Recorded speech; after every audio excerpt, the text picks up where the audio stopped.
അല്പജ്ഞാനിയായിട്ടുള്ള ഒരുവൻ്റെ കുറേ മണ്ടൻ ജൽപ്പനങ്ങൾ എന്ന് മാത്രമേ ഈ ബഡ്ജറ്റിനെ കുറിച്ച് ആദ്യമായിട്ട് പറയാൻ സാധിക്കത്തുള്ളൂ. പിന്നെ രണ്ടാമത്തെ കാര്യം എന്താണെന്ന് ചോദിച്ചു കഴിഞ്ഞാൽ, ഇവിടെ കിടക്കുന്ന മലയാളികളായിട്ടുള്ള കുറേ മരമണ്ടന്മാരുണ്ട്. അവന്മാരെ പൊട്ടന്മാരാക്കാൻ വേണ്ടിയിട്ട് അവതരിപ്പിച്ചിരിക്കുന്ന ഒരു ബഡ്ജറ്റ്. ഉമ്മൻചാണ്ടി ആരോഗ്യ ഇൻഷുറൻസ് പദ്ധതി പ്രകാരം ഇത്രയും കുടുംബങ്ങൾക്ക് ഇൻഷുറൻസ് പരിരക്ഷ ലഭിക്കണം എന്നുണ്ടെങ്കിൽ അതിനുവേണ്ടി 10 കോടി രൂപ മാത്രം ഞാൻ മാറ്റി വെച്ചിരിക്കുന്നു എന്ന് പറഞ്ഞുകൊണ്ട് മലയാളിയുടെ അണ്ണാക്കിലേക്ക് ഒരുമാതിരി മണ്ടന്മാരാക്കുന്ന പണി ഒരു ബഡ്ജറ്റിൽ കാണിച്ചു വെച്ച് കഴിഞ്ഞാൽ അത് പരസ്യമായിട്ട് പറയാതിരിക്കാൻ പറ്റുമോ? ഈ 10 കോടി രൂപ എന്തിനു വേണ്ടിയാണ് ഉപയോഗിക്കാൻ വേണ്ടി പോകുന്നത്? ഒരു ഓഫീസ് കെട്ടിടം പണിയുമായിരിക്കും, അവിടെ വേണമെങ്കിൽ ഒരുത്തന്നെ പിടിച്ചിരുത്തുമായിരിക്കും, അവിടെ വരുന്ന ആളുകൾക്ക് കുറച്ച് ശമ്പളം കൊടുക്കുമായിരിക്കും. അപ്പോൾ അങ്ങനെ ജൻസിയായിട്ട് കൂട്ടുന്ന സമയത്ത് അവർക്ക് വേണ്ടി മാറ്റി വെച്ചിരിക്കുന്നത് സ്വയം സംരംഭങ്ങൾ ആരംഭിക്കാൻ വേണ്ടി, സ്വയം സംരംഭം സ്റ്റാർട്ടപ്പുകൾ ആരംഭിക്കാൻ വേണ്ടിയിട്ട് നീക്കി വെച്ചിരിക്കുന്ന തുക എത്രയാണ്? 50 കോടി രൂപയാണ്. ഈ 50 കോടി രൂപ 5 ലക്ഷം വെച്ച് ഒന്ന് കാൽക്കുലേറ്റ് ചെയ്ത് നോക്കിയാൽ എത്ര പേർക്ക് കിട്ടും? 1000 പേർക്കാണ് കിട്ടുക. ഇവിടെ എന്തായിരുന്നു ഇന്ദിരാ ഗ്യാരണ്ടി പ്രകാരം പറഞ്ഞുകൊണ്ടിരുന്നത്? രണ്ടാം ഭൂപരിഷ്കരണം എന്ന് പറയുന്നുണ്ട്. ധൈര്യമുണ്ടോ ഈ പറഞ്ഞ മുഖ്യമന്ത്രിക്കും ധനകാര്യ വകുപ്പ് മന്ത്രിയായിട്ടുള്ള ഈ മന്ത്രിക്ക് റവന്യൂ വകുപ്പിനെ കൂടെ ചേർത്തുകൊണ്ട് 5 ലക്ഷത്തോളം ഏക്കർ സ്ഥലം ഇവിടുത്തെ കുത്തക കമ്പനികളുടെ കയ്യിൽ ലീസിന്റെ സമയം കഴിഞ്ഞിട്ട് ഇരിപ്പുണ്ട്. അതിൽ നിന്നൊരു 1000 ഏക്കർ പിടിച്ചെടുക്കാൻ ഉള്ള ശേഷിയുണ്ടോ? 1000 ഏക്കർ പിടിച്ചെടുക്കാനുള്ള ശേഷി അങ്ങനെ ഉണ്ടെങ്കിൽ വി ഡി സതീശന്റെ മുമ്പിൽ എണീറ്റ് നമ്മൾ സല്യൂട്ട് അടിക്കും. നമസ്കാരം. അങ്ങനെ വി ഡി സതീശൻ സർക്കാരിന്റെ ആദ്യ ബജറ്റ് അവതരിപ്പിച്ചു കഴിഞ്ഞിരിക്കുന്നു. ഒറ്റനോട്ടത്തിൽ കണ്ണുമഞ്ഞളിക്കാവുന്ന ഒരുപാട് പ്രഖ്യാപനങ്ങളുണ്ട്. രണ്ടാം ഭൂപരിഷ്കരണം എന്നൊക്കെ വാക്കുകൾ ഇതിൽ പറഞ്ഞു പോയിട്ടുണ്ട്. ഇനി കേരളം കര തൊടാൻ കടൽ തന്നെ ശരണം. പക്ഷേ മൊത്തത്തിൽ ഇതെടുത്ത് പരിശോധിക്കുമ്പോൾ, ബജറ്റിലെ ഓരോ പോയിന്റുകളെടുത്ത് പരിശോധിക്കുമ്പോൾ, ഇവര് അധികാരത്തിൽ വരാൻ പ്രധാനമായും ഉപയോഗിച്ച ബ്രാൻഡ് നെയിമുകളിലൊന്ന് ഉമ്മൻചാണ്ടി, ഇന്ദിരാഗാന്ധി എന്നൊക്കെയാണല്ലോ. ആ 5 ഗ്യാരണ്ടികളുണ്ട്. അതിലൊരു ഗ്യാരണ്ടി നടപ്പായി, മറ്റു ഗ്യാരണ്ടിയെ പറ്റി പരാമർശിച്ചു പോകുന്നുണ്ട്. ബാക്കി ഒന്നും പറയാത്ത ഗ്യാരണ്ടികളുണ്ട്. ഈ ബജറ്റിനെ മൊത്തത്തിൽ എങ്ങനെ നോക്കി കാണുന്നു? അല്പജ്ഞാനിയായിട്ടുള്ള ഒരുവൻ്റെ കുറേ മണ്ടൻ ജൽപ്പനങ്ങൾ എന്ന് മാത്രമേ ഈ ബഡ്ജറ്റിനെ കുറിച്ച് ആദ്യമായിട്ട് പറയാൻ സാധിക്കത്തുള്ളൂ. പിന്നെ രണ്ടാമത്തെ കാര്യം എന്താണെന്ന് ചോദിച്ചു കഴിഞ്ഞാൽ, ഇവിടെ കിടക്കുന്ന മലയാളികളായിട്ടുള്ള കുറേ മരമണ്ടന്മാരുണ്ട്. അവന്മാരെ പൊട്ടന്മാരാക്കാൻ വേണ്ടിയിട്ട് അവതരിപ്പിച്ചിരിക്കുന്ന ഒരു ബഡ്ജറ്റ്. ഒരുപക്ഷെ ഇതിൻ്റെ അടിയിൽ വന്നിട്ട് നമ്മുടെ തന്തയ്ക്ക് വിളിച്ചേക്കാം, തള്ളയ്ക്ക് വിളിച്ചേക്കാം. പക്ഷെ പറയാനുള്ളത് അത് പറഞ്ഞു തന്നെ പോയിക്കൊണ്ടിരിക്കും. അവൻ്റെ ഒന്നും വീട്ടിൽ വന്നിരുന്നിട്ടല്ല നമ്മൾ പറയുന്നത്, നമ്മുടെ പ്ലാറ്റ്ഫോമിൽ ഇരുന്നിട്ട് തന്നെയാണ് പറയുന്നത്. ഈ മലയാളികളെ എല്ലാവരെയും ഒരു സുപ്രഭാതത്തിൽ അങ്ങോട്ട് പൊട്ടന്മാരാക്കി കളയാമെന്നൊക്കെ ആരെങ്കിലും ധരിച്ചു വെച്ച് കഴിഞ്ഞാൽ അതങ്ങോട്ട് പള്ളിയിൽ പോയി പറഞ്ഞാൽ മതി എന്ന് തന്നെ നമ്മൾ പറയും. അതായത് നമ്മളൊരു കാര്യം മനസ്സിലാക്കുക. ഇപ്പോൾ കേരളത്തിലെ ആകെ കുടുംബങ്ങൾ എത്രയാണെന്നറിയോ? മൊത്തത്തിൽ കുടുംബങ്ങൾ, അതായത് കുടുംബങ്ങൾ 2011 സെൻസസ് പ്രകാരം കേരളത്തിലെ മൊത്തം കുടുംബങ്ങൾ എന്ന് പറയുന്നത് 78,53,754 കുടുംബങ്ങളാണ്. അതിപ്പോൾ കൂടിയിട്ടുണ്ടാവും. അപ്പൊ ഈ 2011 ഇത്രയും കുടുംബങ്ങൾ ഉണ്ട് എന്ന് സെൻസസിൽ രേഖപ്പെടുത്തി. എന്നാൽ പുതിയ സെൻസസ് ഒന്നും വന്നിട്ടില്ല. അതിന് പ്രകാരം ഉമ്മൻചാണ്ടി ആരോഗ്യ ഇൻഷുറൻസ് പദ്ധതി പ്രകാരം ഇത്രയും കുടുംബങ്ങൾക്ക് ഇൻഷുറൻസ് പരിരക്ഷ ലഭിക്കണം എന്നുണ്ടെങ്കിൽ അതിനുവേണ്ടി 10 കോടി രൂപ മാത്രം ഞാൻ മാറ്റി വെച്ചിരിക്കുന്നു എന്ന് പറഞ്ഞുകൊണ്ട് മലയാളിയുടെ അണ്ണാക്കിലേക്ക് ഒരുമാതിരി മണ്ടന്മാരാക്കുന്ന പണി ഒരു ബഡ്ജറ്റിൽ കാണിച്ചു വെച്ച് കഴിഞ്ഞാൽ അത് പരസ്യമായിട്ട് പറയാതിരിക്കാൻ പറ്റുമോ? ഈ 10 കോടി രൂപ എന്തിനു വേണ്ടിയാണ് ഉപയോഗിക്കാൻ വേണ്ടി പോകുന്നത്? ഒരു ഓഫീസ് കെട്ടിടം പണിയുമായിരിക്കും, അവിടെ വേണമെങ്കിൽ ഒരുത്തന്നെ പിടിച്ചിരുത്തുമായിരിക്കും, അവിടെ വരുന്ന ആളുകൾക്ക് കുറച്ച് ശമ്പളം കൊടുക്കുമായിരിക്കും. ഇതെന്തിനാണെന്നേ? ഈ പൊട്ടന്മാരായിട്ടുള്ള ആളുകൾ ഈ പാർട്ടി എന്നും പറഞ്ഞുകൊണ്ട്, എന്ത് പാർട്ടി, എന്ത് CPM, എന്ത് കോൺഗ്രസ്, ഇവിടെ കിടക്കുന്ന സാധാരണക്കാരൻ ജീവിക്കാൻ വേണ്ടി കിടന്ന് പാടുപെടുന്ന സമയത്താണ് ഒരുമാതിരി പൊട്ടനാക്കാൻ വേണ്ടിയിട്ട് ഇന്ദിരാ ഗ്യാരണ്ടി നടപ്പിലാക്കാൻ പറ്റത്തില്ലെങ്കിൽ നടപ്പിലാക്കാൻ പറ്റത്തില്ല എന്ന് തന്നെ പറയണം. അടുത്തത് പറഞ്ഞുതരാം. ഇവിടുത്തെ കുറേ ജൻസികളുണ്ടല്ലോ. ജൻസികൾ എന്ന് പറഞ്ഞാൽ എന്താണ്? 15 വയസ്സിന് 29 വയസ്സിനിടയിലുള്ള ആളുകളെയാണ് നമ്മൾ ജൻസി എന്ന് പറയുന്നത്. അപ്പോൾ ഓക്കെ, അതിനകത്ത് നമുക്ക് ഈ 15 മുതൽ 18 വയസ്സ് വരെയുള്ളവരെ കൊണ്ട് മാറ്റി നിർത്താം. ബാക്കി 18 വയസ്സ് മുതൽ 29 വയസ്സ് വരെയുള്ള ആളുകളെ നമുക്ക് ജൻസിയായിട്ട് കൂട്ടാം. അപ്പോൾ അങ്ങനെ ജൻസിയായിട്ട് കൂട്ടുന്ന സമയത്ത് അവർക്ക് വേണ്ടി മാറ്റി വെച്ചിരിക്കുന്നത് സ്വയം സംരംഭങ്ങൾ ആരംഭിക്കാൻ വേണ്ടി, സ്വയം സംരംഭം സ്റ്റാർട്ടപ്പുകൾ ആരംഭിക്കാൻ വേണ്ടിയിട്ട് നീക്കി വെച്ചിരിക്കുന്ന തുക എത്രയാണ്? 50 കോടി രൂപയാണ്. ഈ 50 കോടി രൂപ 5 ലക്ഷം വെച്ച് ഒന്ന് കാൽക്കുലേറ്റ് ചെയ്ത് നോക്കിയാൽ എത്ര പേർക്ക് കിട്ടും? 1000 പേർക്കാണ് കിട്ടുക. ഇവിടെ എന്തായിരുന്നു ഇന്ദിരാ ഗ്യാരണ്ടി പ്രകാരം പറഞ്ഞുകൊണ്ടിരുന്നത്? റിപ്പോർട്ടർ TVയിലെ മറ്റേ ആൻഡോ അഗസ്റ്റിനെ പറഞ്ഞു, മറ്റേ ഈ ഇന്ദിരാ ഗ്യാരണ്ടി ഒന്നും നടപ്പിലാക്കാൻ പറ്റത്തില്ല എന്ന് പറഞ്ഞു. അതിന് ഇവിടെ എടുത്തിട്ട് പണിയുന്നുണ്ടായിരുന്നല്ലോ കുറേ ആളുകൾ. പറഞ്ഞത് സത്യമല്ലേ? അത് നമ്മുടെ പ്ലാറ്റ്ഫോമിൽ ഇരുന്ന് പറഞ്ഞിട്ടുണ്ടല്ലോ. 1000 പേർക്ക് 5 ലക്ഷം രൂപ വെച്ച് കൊടുക്കാൻ വേണ്ടിയിട്ടായിരുന്നെങ്കിൽ പിന്നെ എന്തിനായിരുന്നു ഈ പ്രഖ്യാപനം? എന്താ ഈ നാട്ടിലിരിക്കുന്ന മുഴുവൻ ആളും മണ്ടന്മാരോ പൊട്ടന്മാരോ? ഇതൊക്കെ കേൾക്കുമ്പോഴത്തേക്ക് നമുക്ക് എങ്ങനെ അടങ്ങിയിരിക്കാൻ വേണ്ടി സാധിക്കും? അതുകൂടാതെ അടുത്ത കാര്യത്തിലേക്ക് വരാം. അടുത്ത കാര്യത്തിലേക്ക് വരുമ്പോഴത്തേക്ക് എന്താണ്, രണ്ടാം ഭൂപരിഷ്കരണം എന്ന് പറയുന്നുണ്ട്. ധൈര്യമുണ്ടോ ഈ പറഞ്ഞ മുഖ്യമന്ത്രിക്കും ധനകാര്യ വകുപ്പ് മന്ത്രിയായിട്ടുള്ള ഈ മന്ത്രിക്ക് റവന്യൂ വകുപ്പിനെ കൂടെ ചേർത്തുകൊണ്ട് 5 ലക്ഷത്തോളം ഏക്കർ സ്ഥലം ഇവിടുത്തെ കുത്തക കമ്പനികളുടെ കയ്യിൽ ലീസിന്റെ സമയം കഴിഞ്ഞിട്ട് ഇരിപ്പുണ്ട്. അതിൽ നിന്നൊരു ഒരു 1000 ഏക്കർ പിടിച്ചെടുക്കാൻ ഉള്ള ശേഷിയുണ്ടോ? 1000 ഏക്കർ പിടിച്ചെടുക്കാനുള്ള ശേഷി അങ്ങനെ ഉണ്ടെങ്കിൽ വി ഡി സതീശന് മുമ്പിൽ എണീറ്റ് നമ്മൾ സല്യൂട്ട് അടിക്കും. അല്ല, കരയിൽ നിന്ന് ഇനി കൃത്യമായി ഭൂമി കിട്ടാൻ പ്രത്യേകിച്ച് മാർഗങ്ങളില്ല എന്ന് പറഞ്ഞു പോകുന്നുണ്ട്. അതാണ് കടലിലേക്ക്. അല്ല, കടലിലേക്ക് വാട്ടർ ടൂറിസം എന്നൊക്കെ പറഞ്ഞു പോയിട്ട് അവിടെ നിന്ന് മണൽ വാരിക്കൊണ്ട് പോകാൻ വേണ്ടിയിട്ടുള്ള അദാനിയുടെ ശ്രമങ്ങളാണ്. വാട്ടർ ടൂറിസം എന്നുള്ളത് ഉദ്ദേശിക്കുന്നത് എന്താണ്? നിങ്ങൾ ഉദ്ദേശിക്കുന്നത് ഇവിടുത്തെ മലയാളികളുടെ വായിലേക്ക് ഊണ് വെച്ച് തരാൻ വേണ്ടിയിട്ടാണെന്നാണ് വിചാരിച്ചുകൊണ്ടിരിക്കുന്നത്? അണ്ണാക്കിലടിക്കുന്ന പണിക്ക് വേണ്ടിയിട്ടാണ് വെയിറ്റ് ചെയ്തുകൊണ്ടിരിക്കുന്നത് കേരളം.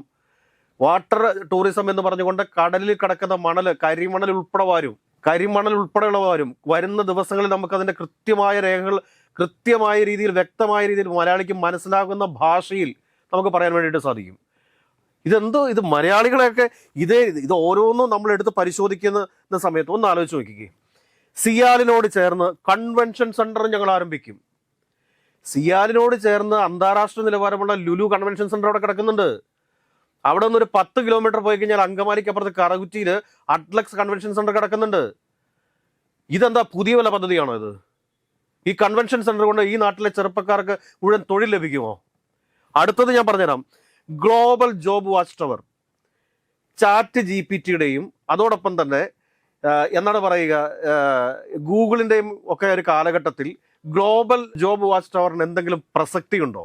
മണ്ടത്തരങ്ങൾ ആരെങ്കിലും ഒക്കെ വന്ന് പറയാം. അത് മുഴുവൻ കേൾക്കാതെ പാതി കേട്ടതിന് ശേഷം അത് ഈ സംസ്ഥാനത്തിന്റെ ഒരു പദ്ധതിയായിട്ട് പ്രഖ്യാപിക്കുക എന്ന് പറഞ്ഞു കഴിഞ്ഞാൽ ഇവിടെ ഒന്നും അറിയാൻ പാടില്ലാണ്ട് നടക്കുന്ന ആളുകൾക്ക് വേണമെങ്കിൽ ജയ് വിളിച്ചേക്കാം. ഒരു മണിക്കൂർ സമയം ഒന്നുമല്ല നമ്മളൊന്നും. ഈ പറയുന്ന മുഖ്യമന്ത്രിയുടെ അത്ര വിദ്യാഭ്യാസം ഒന്നുമില്ല, ഇവിടുത്തെ പല മാധ്യമ വിചാരകന്മാരുടെ അത്ര വിവരബോധം ഒന്നും നമുക്കില്ല. 1 മണിക്കൂർ ഈ ബഡ്ജറ്റുമായിട്ട് ബന്ധപ്പെട്ട് മുഖ്യമന്ത്രിക്ക് നമ്മളുടെ മുമ്പിൽ ഇരുന്ന് ചർച്ചയ്ക്കിരിക്കാം. ഒരു സാധാരണ പൗരൻ എന്ന രീതിയിൽ കൺസിഡർ ചെയ്താൽ മതി. ഒരു വെറും സാധാ പൗരൻ എന്ന രീതിയിൽ ഒരു അക്കൗണ്ട്സ് ബാക്ക്ഗ്രൗണ്ടും എനിക്കില്ല, അക്കൗണ്ട്സ് ബാക്ക്ഗ്രൗണ്ടും ഇല്ല, കണക്കിൽ ഞാൻ ഭയങ്കര വീക്കുമാണ്. ഈ ഒരു കാര്യത്തിന് ഞാൻ ചോദിക്കുകയാണ്, ഒരു മണിക്കൂർ മുഖ്യമന്ത്രിയുടെ കൂട്ടത്തിലിരുന്ന് ഈ ബഡ്ജറ്റുമായി ബന്ധപ്പെട്ട് ചർച്ച ചെയ്യാൻ വേണ്ടിയിട്ട് കുറെ വേട്ടവളയന്മാർ വേണമെങ്കിൽ ഇപ്പം ഞാനിത് പറയുന്നതിൻ്റെ ഇടയിൽ വന്നിട്ട് വേണമെങ്കിൽ പറയുമായിരിക്കും, നീൻ്റെ ഒക്കെ കൂട്ടത്തിൽ ആരാടാ ഇരിക്കും, നീ വരെ അവിടെ പോയിട്ട് ചോദിക്കും, ഇവിടെ പോയി ചോദിക്കുന്നൊക്കെ പറയുമായിരിക്കും. പക്ഷെ ഇത് കൃത്യമായിട്ട് ചോദിക്കുന്ന ചോദ്യമാണ്. 1 മണിക്കൂർ സമയം ഈ ബഡ്ജറ്റ് എന്താണ് എന്ന് കേരളത്തിലെ പൊതുസമൂഹത്തിന് മുമ്പിലിരുന്ന് പറഞ്ഞു കൊടുക്കാം. തോമസ് ഐസക്കിനെ പോലുള്ള വലിയ മഹാന്മാരുടെ കൂടുതൽ ഇനി ചർച്ചയ്ക്ക് ഇരിക്കുമെങ്കിൽ നമുക്ക് അറിഞ്ഞുകൂടാ. 1 മണിക്കൂർ സമയം കിട്ടിയാൽ മതി. ഗ്ലോബൽ ജോബ് വാച്ച് ടവർ അല്ല സ്ഥാപിക്കേണ്ടിയിരുന്നത്. ഗ്ലോബലി ഉണ്ടാകുന്ന ടെക്നോളജിക്കൽ ആയിട്ടുള്ള മാറ്റങ്ങൾ സംഭവിക്കും. ഈ മാറ്റങ്ങൾ സംഭവിക്കുന്ന സമയത്ത് അതിനനുസരിച്ച് നമ്മുടെ ക്യാമ്പസുകളിലെ സിലബസുകളെ അപ്ഡേറ്റ് ചെയ്യാൻ വേണ്ടിയിട്ട് ഒരു റിസർച്ച് വിങ്ങിനെയാണ് രൂപീകരിക്കേണ്ടിയിരുന്നത്. ഇത് മണ്ടത്തരമാണ് പറയുന്നത്. ഉപയോഗിച്ചിരിക്കുന്ന ഗ്ലോബൽ ജോബ് വാച്ച് ടവർ 2 കോടി രൂപ അനുവദിച്ച് വെച്ചേക്കുന്നു. ഒരു 50 ലക്ഷം രൂപ തന്നാൽ മതി. നമ്മൾ ലോകത്തിൻ്റെ ഏത് ഭാഗത്തുണ്ടാകുന്ന ഒരു ഗ്ലോബൽ ജോബ് വാച്ച് ടവറിൻ്റെ എല്ലാ കൺസൾട്ടൻസി വർക്കും നമ്മൾ വിളിച്ചു കൊടുക്കാം. 50 ലക്ഷം തന്നാൽ മതി. 2 കോടി നമ്മുടെ 50 ലക്ഷം തന്നാൽ മതി. ഇത് കുറേ വെള്ളാനകളെ സൃഷ്ടിച്ചു വെക്കാൻ വേണ്ടിയിട്ട് കുറേ പദ്ധതി പ്രഖ്യാപിച്ചിരിക്കുന്നു എന്നതിൻ്റെ അപ്പുറത്തേക്ക് വേറെ എന്താണുള്ളത്?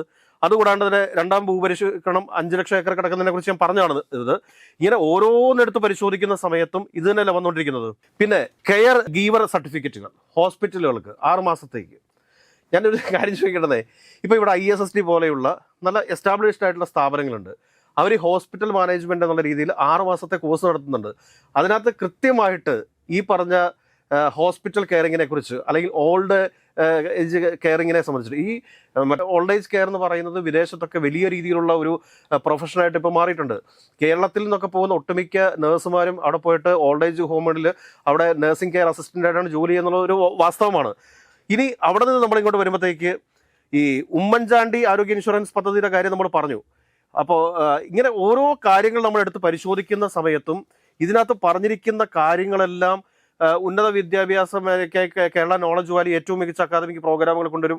ഇതൊക്കെ നല്ലത് തന്നെ. പെൺകുട്ടികൾക്ക് 1000 രൂപ വെച്ച് കൊടുക്കും എന്നൊരു വാഗ്ദാനം. അല്ല, ഞാൻ പറയട്ടെ, പെൺകുട്ടികൾക്ക് എങ്ങനെ 1000 രൂപ വെച്ച് കൊടുക്കാൻ പറ്റും? കേരളത്തിൽ കോളേജിൽ പഠിക്കുന്ന വിദ്യാർത്ഥിനികളായിട്ട് 5,95,512 വിദ്യാർത്ഥിനികളുണ്ട്. ഈ വിദ്യാർത്ഥിനികൾക്ക് 1000 രൂപ വെച്ച് കൊടുക്കണമെന്നുണ്ടെങ്കിൽ എത്ര കോടി രൂപ ആവശ്യമായിട്ട് വരും? അതുകൊണ്ടായിരിക്കാം ഇപ്പൊ പരാമർശിക്കപ്പെടാം. എത്ര കോടി രൂപ ആവശ്യമായിട്ട് വരും? ഇത് മനസ്സിലാക്കാനുള്ളൊരു സാമാന്യ ബോധമില്ലാതെ ഇന്ദിരാ ഗ്യാരണ്ടി എന്ന് പറയുന്നത് ഒരു തങ്ങൾക്ക് ഈ ഒരു ബഡ്ജറ്റ് കാലഘട്ടത്തിൽ നടപ്പിലാക്കാൻ സാധിക്കില്ല എന്ന് ആണത്തത്തോടുകൂടി പൊതുജനത്തിന് മുമ്പിൽ പറയുമായിരുന്നെങ്കിൽ അവരത് അംഗീകരിക്കില്ലേ. ഇനി ഈ ഒരു സാമ്പത്തിക വർഷം അവസാനിക്കാൻ വേണ്ടിയിട്ട് എത്ര മാസം ബാക്കിയുണ്ട്? 9 മാസമല്ലേ ബാക്കിയുള്ളൂ. ഈ 9 മാസം ശേഷിക്കുക എന്ന് പറഞ്ഞുകൊണ്ട് കൃത്യമായിട്ട് പറയാമായിരുന്നല്ലോ. അടുത്ത ബഡ്ജറ്റിൽ കൂടുതൽ കാര്യങ്ങൾ ഉറപ്പുവരുത്തുമെന്ന് പറയാമായിരുന്നല്ലോ. അതോടൊപ്പം തന്നെ റബ്ബറിന് 200 രൂപയിൽ നിന്ന് 250 രൂപയാക്കി താങ്ങുവില ഉയർത്തുമെന്ന് പറഞ്ഞു. ഉയർത്തും. അതിനുള്ള തുക എവിടെ? അതിനുള്ള തുകയും കൂടെ കാണിക്കണ്ടേ? അല്ല, പൊതുവായിട്ട് ഈ ബജറ്റിൽ അധിക വരുമാന സ്രോതസ്സുകളെ പറ്റി കാര്യമായിട്ടൊന്നും പറഞ്ഞു പോകും. അല്ല, ഇതിപ്പോ എന്താണ് എന്ന് ചോദിച്ചു കഴിഞ്ഞാൽ ഇതെല്ലാവർക്കും ഈ ബഡ്ജറ്റിന്റെ പ്രത്യേകത എന്താണെന്ന് വെച്ചാൽ GDP എന്നൊക്കെ പറഞ്ഞുകൊണ്ട് ജനങ്ങൾക്ക് മനസ്സിലാകാത്ത രീതിയിലുള്ള ഒരു ബഡ്ജറ്റ് അല്ല ഇവിടെ അവതരിപ്പിച്ചിരിക്കുന്നത്. ആ ഒരു കാര്യത്തിൽ VD സതീശൻ നമ്മൾ അഭിനന്ദിക്കുന്നു. പക്ഷേ ഈ സാധാരണക്കാരായിട്ടുള്ള മനുഷ്യർ നോക്കുമ്പോഴത്തേക്ക് അവർക്ക് പറഞ്ഞിരിക്കാൻ വേണ്ടി പറ്റും. 50 കോടി രൂപ ജൻസികൾക്കായിട്ട് ഞങ്ങൾ അനുവദിച്ചിരിക്കുന്നു. ഈ 5 ലക്ഷം വെച്ചിട്ട് പലിശരഹിത വായ്പയായിട്ട് എത്ര പേർക്ക് കൊടുക്കാൻ വേണ്ടി പറ്റും? ഒരുപക്ഷെ പറയുന്നത് അത് ഗ്രാൻഡ് ആയിട്ടായിരിക്കും എന്ന് പറയും. അതായത് സബ്സിഡി, ബാങ്കുകൾക്കുള്ള പലിശ സബ്സിഡി ആയിട്ട് കൊടുക്കാൻ വേണ്ടിയാണ്. ഇപ്പം ഞാൻ പറയട്ടെ, കേരളത്തിൽ എത്രത്തോളം യുവാക്കളുണ്ട്? 78 ലക്ഷത്തോളം യുവാക്കൾ കേരളത്തിലുണ്ട്. ഇത് 2017 സെൻസസ് പ്രകാരമാണ്. ഈ 78 ലക്ഷം പേരിൽ ഒരു 10% 5 ലക്ഷം രൂപ ബാങ്ക് ലോൺ അനുവദിച്ചു എന്ന് കരുതുക. അവരുടെ പലിശ കൊടുക്കാൻ വേണ്ടിയിട്ട് ഈ എമൗണ്ട് തികയുമോ? അല്ല, രണ്ടാമത്തെ ഒരു വാദം എന്ന് പറയുന്നത് ഞങ്ങൾ 5 ലക്ഷം അവർക്ക് നേരിട്ടല്ല കൊടുക്കുന്നത്, ഞങ്ങൾ കൊടുക്കുന്നത് ബാങ്കുകൾക്ക് ഗ്രാൻഡാണ് കൊടുക്കുന്നത്, അല്ലെങ്കിൽ പലിശയ്ക്കുള്ള സബ്സിഡി ആയിട്ടാണ് പൈസ കൊടുക്കുന്നത് എന്നുള്ളൊരു വാദം ഉന്നയിക്കാൻ വേണ്ടിയിട്ടാണെങ്കിൽ ചോദിച്ചു കൊള്ളട്ടെ. ഈ 78 ലക്ഷം യുവാക്കളിൽ ഉള്ളതിൽ അതിൻ്റെ 10% എന്ന് പറയുന്നത് 78,000 പേരാണ്. ഈ 78,000 പേരുടെ 5 ലക്ഷം വെച്ച് കൊടുത്തു എന്ന് കരുതുക. ഇത് ബാങ്കുകൾ ആദ്യം കൊടുക്കാൻ തയ്യാറാവണം. ബാങ്കുകൾ കൊടുക്കുമോ എന്നുള്ള കാര്യത്തിനെ സംബന്ധിച്ച് ഗവൺമെന്റ് ബാങ്കുകളുമായിട്ട് എന്തെങ്കിലും ചർച്ച നടത്തിയിട്ടുണ്ടോ എന്ന് നമുക്ക് അറിഞ്ഞുകൂടാ. ഇത് RBIയുടെ കീഴിലാണ് എല്ലാ ബാങ്കുകളും വരുന്നത്. അൺസെക്യൂർഡ് ആയിട്ടുള്ള ലോണുകൾ സിബിൽ സ്കോർ നോക്കാതെ എത്ര പേർക്ക് കൊടുക്കും എന്നൊക്കെ ഉള്ളതിനെക്കുറിച്ച് കൃത്യമായൊരു ധാരണ RBIയിൽ നിന്ന് തന്നെ വരേണ്ടതുണ്ട്. അതിനു മുമ്പ് തന്നെ ഇവിടെ പ്രഖ്യാപനങ്ങൾ നടത്തി കഴിഞ്ഞു. അതിനു വേണ്ടിയിട്ട് 50 കോടി രൂപ മാറ്റിയും വെച്ചു. ഇതാണ് ഞാൻ പറഞ്ഞത്. കാരണം ഈ മണ്ടന്മാരായിട്ടുള്ള കുറേ മലയാളികൾക്ക് കിടന്ന് തുള്ളിച്ചാടാൻ വേണ്ടിയിട്ടുള്ള, അല്ലെങ്കിൽ ഈ പൊട്ടന്മാരായിട്ടുള്ള കുറേ ആളുകൾ അത് വിശ്വസിക്കാൻ വേണ്ടിയിട്ടും ഇരിക്കുന്ന ഒരു ബഡ്ജറ്റ് എന്നതിനപ്പുറത്തേക്ക് വേറെ എന്തെങ്കിലും ഉണ്ടോ എന്നൊക്കെയുള്ളത്. നല്ല കാര്യങ്ങൾ ബഡ്ജറ്റിലുണ്ടെങ്കിൽ തീർച്ചയായിട്ടും പുതിയ കുറെ പേരുകൾ വന്നിട്ടുണ്ട് പദ്ധതികൾക്ക്. പക്ഷെ ഇതൊക്കെ വെള്ളാനകളായിട്ട് മാറാൻ സാധ്യതയുണ്ടേ. ഇതൊക്കെ വെള്ളാനകളായിട്ട് മാറാനായിട്ടുള്ള സാധ്യതകളെ നമുക്കൊരിക്കലും തള്ളിക്കളയാൻ വേണ്ടി പറ്റത്തില്ല. അതോടൊപ്പം തന്നെ JC ഡാനിയലിന്റെ പേരിൽ കൊച്ചിയിലെ ഫിലിം സിറ്റി, അതിനായി 100 കോടി വകയിരുത്തും. ഇതൊക്കെ നേരത്തെ ഫ്രെയിം ചെയ്തിട്ടുള്ള പ്രൊജക്റ്റ് ആയിരിക്കും. കാരണം നമുക്ക് ഇപ്പോൾ അറിയാവുന്നതാണ്, ആൻഡോ ജോസഫും ഒക്കെ വളരെ സജീവമായിട്ട് തന്നെ ഇപ്രാവശ്യം കോൺഗ്രസിന് വേണ്ടി രംഗത്തുണ്ടായിരുന്നു. അപ്പോൾ അതുമായി ബന്ധപ്പെട്ടിട്ട് എന്തൊക്കെയാണ് നടത്താൻ പോകുന്നത് എന്നുള്ളതിനെക്കുറിച്ചൊക്കെ നമ്മൾ ഇനിയിപ്പോൾ AMMA ആയിട്ട് അസോസിയേറ്റ് ചെയ്തിട്ടാണോ ഈ ഫിലിം സിറ്റി വരാൻ പോകുന്നത് എന്നുള്ളതിനെക്കുറിച്ചൊക്കെ കൃത്യമായിട്ട് നമ്മൾ കുറച്ചുകൂടി കാര്യങ്ങളെക്കുറിച്ച് പഠിക്കേണ്ടതുണ്ട്. ജോൺസൺ മാസ്റ്ററിന്റെ പേരിൽ തൃശ്ശൂരിൽ മ്യൂസിക് അക്കാദമി, ഇതിനായി 50 കോടി വിലയിരുത്തി. ജോൺസൺ മാസ്റ്ററിന്റെ ഒക്കെ പേരിൽ നല്ല കാര്യങ്ങളാണ്. പക്ഷേ ജയചന്ദ്രൻ എന്നൊക്കെ പറയുന്ന ഒരു അതുല്യ കലാകാരനും ഇവിടെ ഉണ്ടായിരുന്നു. അപ്പോൾ അദ്ദേഹത്തെ പോലുള്ള ആളുകളെയും ഇങ്ങനെയുള്ള ഒരു മ്യൂസിക് അക്കാദമിയൊക്കെ വരുന്ന സമയത്ത് മാറ്റി നിർത്തുന്നത് രവീന്ദ്രൻ മാഷ് ഉണ്ടായിരുന്നു. അങ്ങനെ ഒരുപാട് നല്ല കലാകാരന്മാരുണ്ടായിരുന്നു.